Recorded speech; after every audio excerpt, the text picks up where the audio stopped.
আমি কি তোমাকে রাসূল যেভাবে রকিয়া করেছেন সেই রকিয়া শিখিয়ে দেব? আমার রাসূল যেভাবে ফু দিয়েছেন যা পড়ে আমি কি তোমাকে সেই কথাটা বলে দেব? তো হযরতে সাবেত বলছেন, না বালা, আপনি বলেন।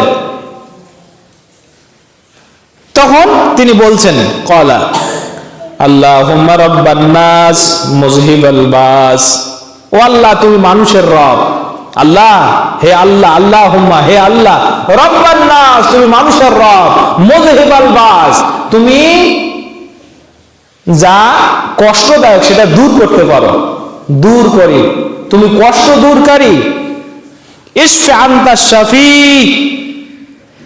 তুমি শেফা দান করো, তুমি রোগ মুক্তি দাও, আর তুমি তো রোগ মুক্তি দানকারী। লা শাফিয়া, তুমি ছাড়া শেফা দানকারী নাই, ইল্লা আনতা, তুমি ছাড়া।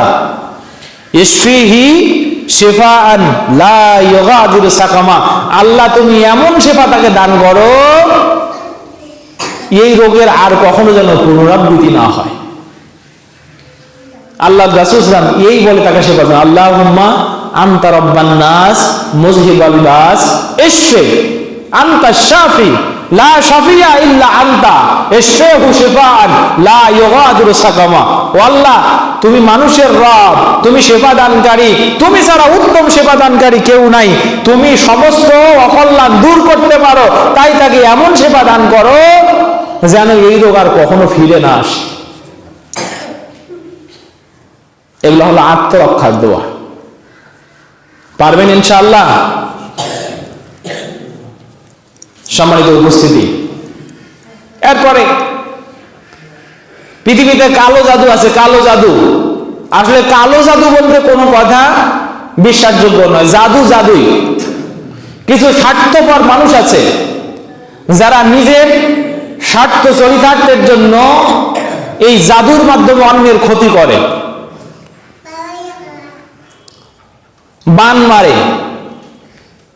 এই যে কিছুক্ষণ আগে বললাম, হাইয়া অগ্নিবাণ, মানুষের গায়ের উপরে জিন ভর করে। আমি আমার চোখে দেখেছি। আমি যে বাসায় থাকি, এই বাসায় দীর্ঘ 1.5 বছর আর একটা পরিবার আমার পাশের ফ্ল্যাটে ছিল। তো ওই লোকের এক মেয়ে এখন দিনাজপুরে আছে, ওনার চাকরি ট্রান্সফারগত কারণে। ওই মেয়েটাকে বিবাহ দিয়েছে। বিয়ের পরে হঠাৎ করে মেয়েটা অসুস্থ হয়ে গেল। এখন দেখা যায় ওর মা যেটা বলছে, আমিও দেখেছি, শরীরে বিশাল বিশাল কাটা চিহ্ন, একেবারে কাঁচা ক্ষত, রক্ত পড়তেছে, এরকম হাতগুলোতে অসংখ্য কাটা দাগ। মেয়েটা নিজেও কাটে না, হঠাৎ করে গা কেটে যায়, ছিঁড়ে যায়। ওর মা বলতেছে যে ওর চুল কেটে নিয়ে, ওই যে দেখাচ্ছে, দেখ দেখ দেখ দেখ তোর চুল কেটে নিয়ে যাচ্ছি। কে দেখাচ্ছে সে নাই, কিন্তু চুল কেটে নিয়ে যাচ্ছে এটা দেখা যাচ্ছে। নাউজুবিল্লাহ মিন যালিক। এইভাবে মেয়েটাকে জিজ্ঞেস করা হলো, ও মেয়ে তুমি ব্যথা পাও না? কষ্ট করে বলল যে ব্যথা শরীরে সয়ে গেছে, এত পরিমাণে কাটা দাগ 2 হাতে, যে ব্যথা শরীরে সয়ে গেছে। ও জানেই না কখন কাটা যায়, কিভাবে রক্ত পড়ে।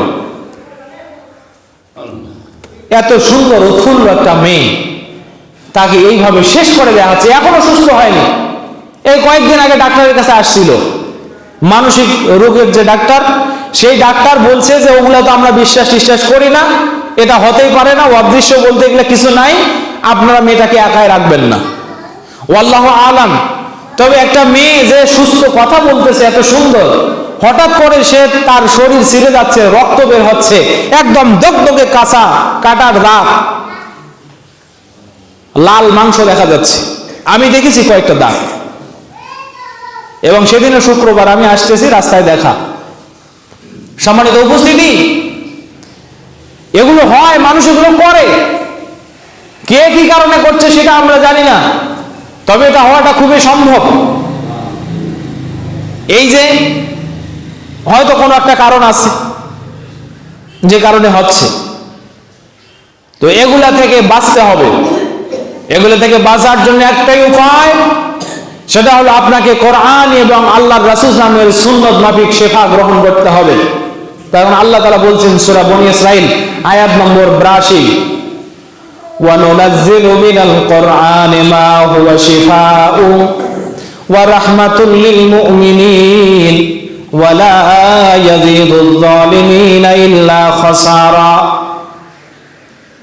আমি কোরআন দিয়েছি মুমিনদের জন্য শিফা এবং রহমত হিসাবে। কি হিসাবে? মুমিনদের জন্য শিফা। যারা কোরআনকে বিশ্বাস করে কোরআন তার জন্য শিফা।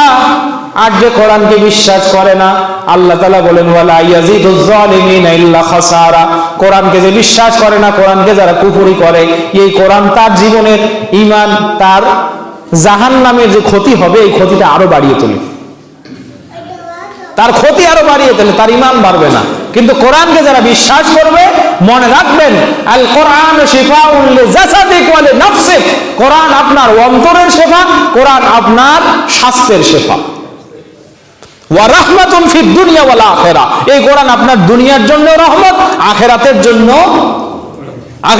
রহমত। কিভাবে? কোরআন দাঁড়িয়ে যাবে আল্লাহর কাছে, ইয়া রাব্বি ইন্নী মানাহতুহু নাওমা ফিল লাইল ফাশফিহি ফিহি। ও আল্লাহ, আমি রাতের বেলা তার চোখের ঘুম নষ্ট করেছি, সে আমাকে অধ্যয়ন করার কারণে রাতের বেলা ঘুমাতে পারে নাই ঠিকঠাক, আজকে তার জন্য সুপারিশ করছি, তুমি আমার সুপারিশ তার জন্য গ্রহণ করো, তার জীবনের গুনাহ খাতা মাফ করে জান্নাতে দিও। আখিরাতের কল্যাণ না? আখিরাতের জন্য রহমত না? সম্মানিত উপস্থিতি, এজন্য আল্লাহ কোরআনে শিফা দিয়েছেন। বলেন আয়েশা রাদিয়াল্লাহু আনহার হাদিস শুনিয়েছি, এই সমস্ত জাদু টোনা বান থেকে বাঁচার জন্য আল্লাহ রাব্বুল আলামিন মুআউযিজাতাইন দিয়েছেন, সূরা ইখলাস দিয়েছেন। পৃথিবীর জমিনে কোন মানুষ যদি সহিহ আবু দাউদের সহিহ হাদিস দিনে 3 বার